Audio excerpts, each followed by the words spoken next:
लोहिया दर्शन। Doctor Ram Manohar Lohia का जन्म 23 मार्च 1910 को उत्तर प्रदेश के फैजाबाद जनपद में अकबरपुर नामक स्थान पर हुआ था। वह भारत के स्वतंत्रता संग्राम के सेनानी, प्रखर चिंतक व समाजवादी नेता थे। डॉक्टर राम मनोहर लोहिया का समाजवादी दृष्टिकोण। डॉक्टर राम मनोहर लोहिया ने देश के समाजवादी आंदोलन का प्रतिनिधित्व किया था।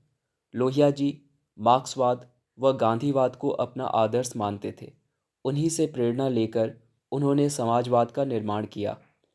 उन्होंने पाश्चात्य समाजवाद के स्थान पर एशियाई समाजवाद की विचारधारा पर विशेष जोर दिया, क्योंकि एशिया और पश्चिमी देशों की परिस्थितियां एक दूसरे से भिन्न थीं। लोहिया समाजवाद को नए ढंग से देखते थे।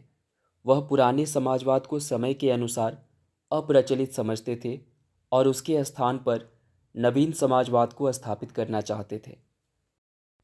नवीन समाजवाद को स्थापित करना सरल नहीं था।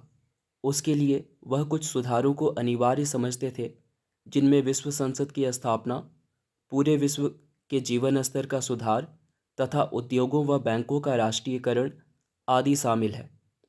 भारत में विदेशी सत्ता से भारतीयों के लिए नई समस्याएं उत्पन्न हो गई थी। इन्हीं समस्याओं को दूर करने व बंधनों से मुक्त होने के लिए समाजवाद स्थापित हुआ। लोहिया जी मनुष्य जीवन के संपूर्ण भाग का विकास चाहते थे, न कि केवल एक भाग का। देश में पूंजीपति मजदूरों, किसानों का शोषण कर रहे थे, जिसको देखते हुए समाजवाद की मांग होने लगी। पश्चिमी देशों में वर्चस्ववाद और सामंतवाद 18वीं शताब्दी में ही दम तोड़ चुका था, परंतु भारत में यह 20वीं शताब्दी में भी विद्यमान था। भारत में इस विचारधारा को समाप्त करने के लिए समाजवादियों ने ही कदम उठाए व इस विचारधारा पर कड़ा प्रहार किया। भारतीय समाजवाद की पृष्ठभूमि। समाजवादियों ने सामंतवाद व वर्चस्ववाद का पुरजोर विरोध किया।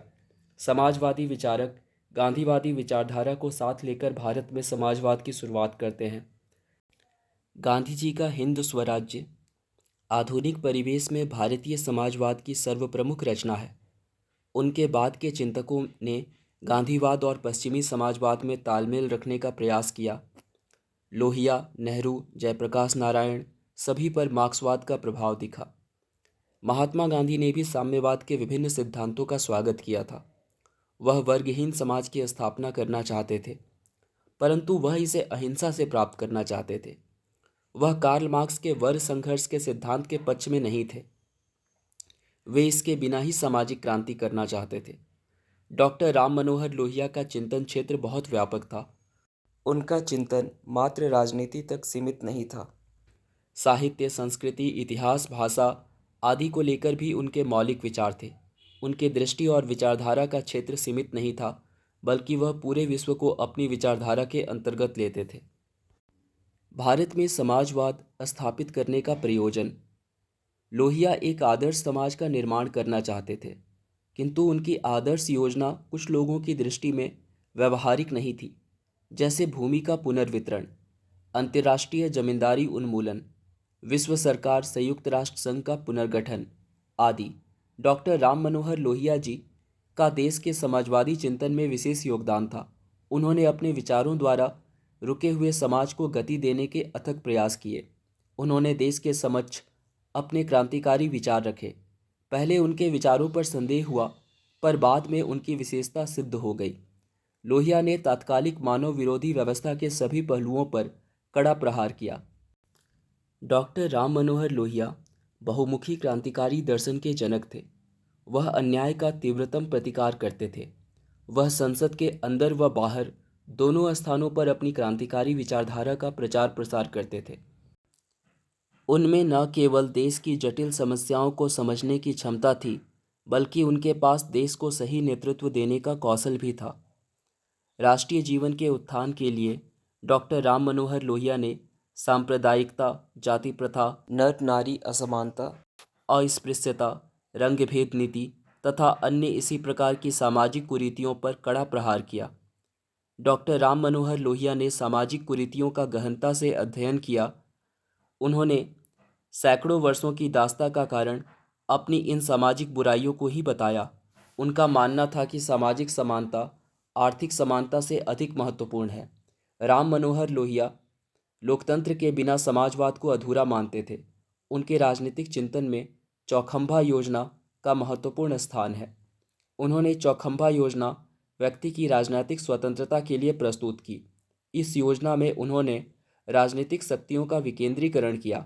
डॉक्टर राम मनोहर लोहिया ने चौखंबा योजना के अंतर्गत ग्राम, मंडल, केंद्र व प्रांत इन शक्तियों के विकेंद्रीकरण का सुझाव दिया। देश के उत्थान के लिए उन्होंने और भी कई महत्वपूर्ण कार्य किए। डॉक्टर राम मनोहर लोहिया ने देश की मातृभाषा को प्रतिष्ठित करने के लिए भी अहम योगदान दिया। उन्होंने गरीबों एवं शोषितों को अपने अधिकारों की मांग के लिए स्वर दिया। उन्होंने पेट की समस्याओं को ही नहीं अपितु मन की समस्याओं को भी सुलझाने का प्रयास किया। डॉक्टर राम मनोहर लोहिया को भारतीय सभ्यता संस्कृति से अथाह प्रेम था। उनके संस्कारों में इसकी झलक विद्यमान थी। डॉक्टर राम मनोहर लोहिया में भारत की आध्यात्मिकता और पश्चिम की कार्यक्षमता का मिश्रण है। उनका मत था कि समाज को वही व्यक्ति दिशा दे सकता है जिसको भूत का बोध हो, वर्तमान का ज्ञान हो और भविष्य का सपना हो। उनका नारा था, मानेंगे नहीं पर मरेंगे नहीं। वह अन्याय के विरुद्ध लड़ाई के प्रेरणा स्रोत हैं। वह पूरे विश्व में सकारात्मक बदलाव के पक्षधर थे। उनका दर्शन विश्व शांति का दर्शन माना जाता है। निशस्त्रीकरण, विश्व विकास समिति, अंतर्राष्ट्रीयवाद, संयुक्त राष्ट्र संघ का पुनर्गठन और विश्व सरकार की उनकी योजनाएं उन्हें विश्व नागरिक और उनके दर्शन को विश्व दर्शन सिद्ध करती है।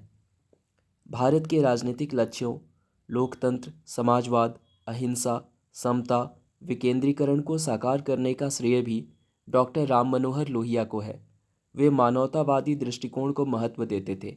वे नर नारी में भेद, रंग भेद, जाति भेद व अर्थ भेद को मिटाना चाहते थे, जो वर्तमान में भी प्रासंगिक है।